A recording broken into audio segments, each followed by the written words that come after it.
যদি শ্বশুর একটা ঘড়ি দেয়, চুমা খাইয়া হাতে লাগাই নিয়ে আসবা। যদি একজোড়া জুতা দেয়, 14 গোষ্ঠীর কপাল মনে করে নিয়ে আসবা।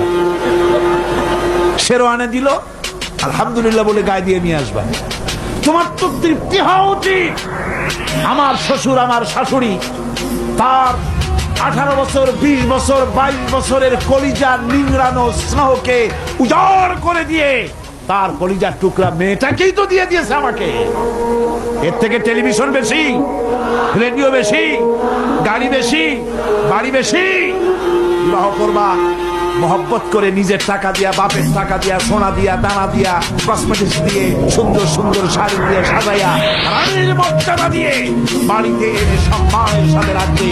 জীবনে খোটা দিবা না। বলি বড় দুঃখে, এই জন্য বলি আমার দেশে একটা যৌতুকের ঘড়ির জন্য, একটা যৌতুকের রেডিওর জন্য, 100 টাকার জন্য আমার দেশে স্বামীরা স্ত্রীকে গলা টিপে হত্যা করেছে। এরা মানুষ না জানোয়ার। সুতরাং যুবকেরা, বীর চট্টলার, বীর মুজাহিদ, তরুণ যুবক, তোমরা যারা বিয়ে করনি, ওয়াদা করো যৌতুক ছাড়াই বিবাহ করবে। কারা হাত উঁচু করে দেখো।